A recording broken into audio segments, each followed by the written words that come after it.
essas úlceras de pressão prejudicam justamente a circulação e Uhum, pode vir a problemas relacionados ao coração, não é verdade? isso, isso. Aí a gente sempre se liga que essas são as doenças osteoarticulares, né? Que são doenças mais osteoarticulares. E aí, em contrapartida, a gente tem os problemas circulatórios da circulação sanguínea, que aí atinge muitos profissionais. Isso diminui uma quantidade de trabalho do coração, né? Diminui a circulação do sangue, diminui a capacidade vital. Se eu diminuir a circulação do sangue, o corpo ele diminui a questão da capacidade de respiração, porque a gente diminui também uma hematose pulmonar. Então a gente percebe que o tempo sentado e o tempo sem movimento, a gente tem várias diminuições, inclusive da capacidade vital, né? A capacidade que o corpo tem de produzir, de fazer suas atividades básicas, tá? E aí, a gente tem aqui, né? Vamos entrar agora na questão da ginástica laboral em si, com alguns conceitos e os tipos, né, da ginástica laboral. Primeiro é que a ginástica laboral é um conjunto de prática física elaborada a partir da atividade profissional exercida durante o expediente. Ou seja, quando a gente já percebe essa primeira frase, a gente já entende que é um tipo de prática física, né, prática de atividade física, elaborada a partir da atividade profissional. Ou seja, ginástica laboral ela deixou há muito tempo de ser aquela atividade que a gente chega lá, pede para se alongar e tchau. Eu preciso entender quais são as posições ergonômicas que a pessoa ela trabalha. Eu preciso entender quais são os movimentos que aquela pessoa executa de forma repetitivamente para poder eu prescrever. A ginástica laboral é uma prescrição de exercício, certo?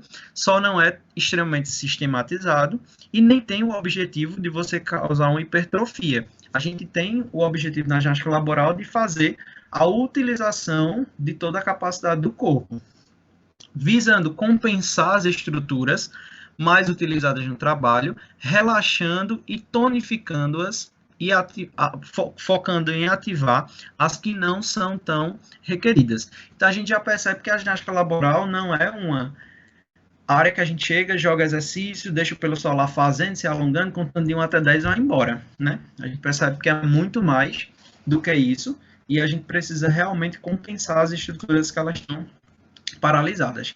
Ou seja, ela é um programa de exercício físico planejado e dinamizado por profissional de educação física, realizado no próprio local de trabalho, durante o horário de expediente e de acordo com as características da atividade desempenhada de cada função.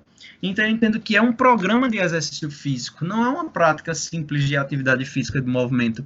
E ela precisa ser planejada pelo profissional e dinamizada. Esse dinamizado é o mais importante da prática da ginástica laboral, porque o que faz a ginástica laboral não se assegurar nas empresas até hoje é a falta de dinamismo profissional. É aquela aula chata de alongamento que você vê que ninguém se empolgou, o profissional não traz uma dinâmica diferenciada, não faz nada que se tenha problemas em relação a isso. E ela tem que ser realizada no ambiente de trabalho, tá?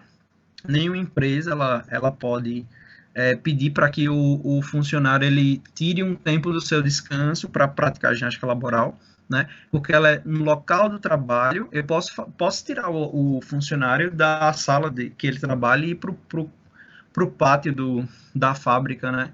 Mas ela precisa ser no local de trabalho e durante o horário de expediente. Sempre são 20 minutos dentro daquela carga horária de 7 a 8 horas de trabalho, de acordo com as características desempenhadas de cada função. Então a gente vê que se existe, para que a gente faça a prescrição, né? E aí eu vou pedir para que vocês comecem anotando, espero que vocês estejam com papel aí. A gente precisa entender que quando a gente vai pensar em exercício de ginástica laboral, eu preciso pensar de que forma eu vou prescrever, né? Então, para que eu prescreva, eu preciso estar sempre de olho com os tipos de ginástica laboral e cada tipo desse ele vai influenciar no desenvolvimento da minha atividade laboral. Por exemplo, a gente vai ter entre os tipos a ginástica laboral preparatória, ou chamada de aquecimento, a compensatória, ou ginástica laboral de pausa, e a ginástica laboral de relaxamento ou de final de expediente. O que é que eu costumo dizer?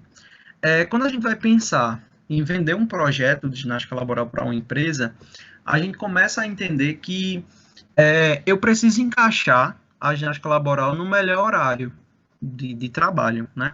Normalmente, a mais utilizada é essa do meio, é a compensatória, ou de pausa, que é a compensatória que vai compensar os esforços que não estão sendo executados por algumas musculaturas e descansar as demais.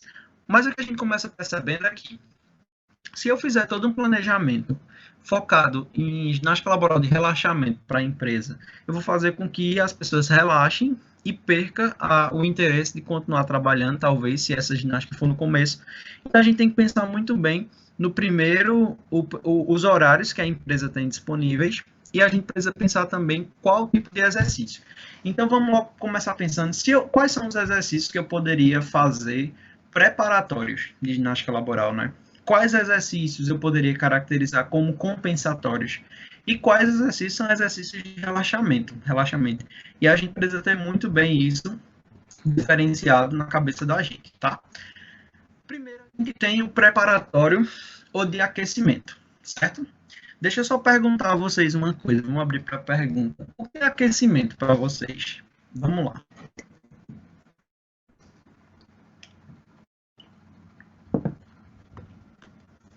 Vamos, alguém responde?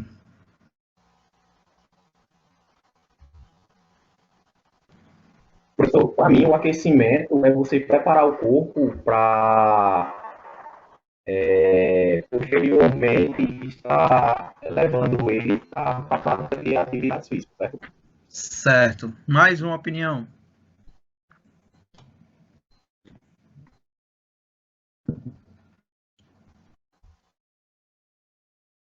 Gente?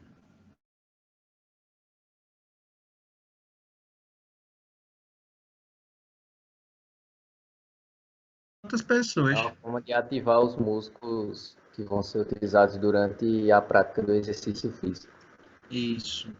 Gente, temos 22 pessoas até o momento. Então, vamos tentar, nessas horas aí, dar uma participadazinha, tá? Então, quando a gente começa pensando em aquecimento, eu estava falando com o pessoal do terceiro período sobre voleibol, e eu tive uma dificuldade quando a gente foi falar sobre o aquecimento, o que seria aquecimento, né? Então, normalmente, o aquecimento é aquele momento da atividade física que a gente vai preparar o corpo para ele receber um estímulo maior, né? Para ele conseguir receber, após isso, um estímulo maior. Na ginástica laboral, vamos pensar que a prática da atividade física, né, é o horário de trabalho. E a gente vai preparar o corpo para que ele consiga diminuir as sobrecargas laborais. Então, a preparatória é a que a gente vai preparar o corpo para ele receber a carga horária laboral, a carga horária de trabalho.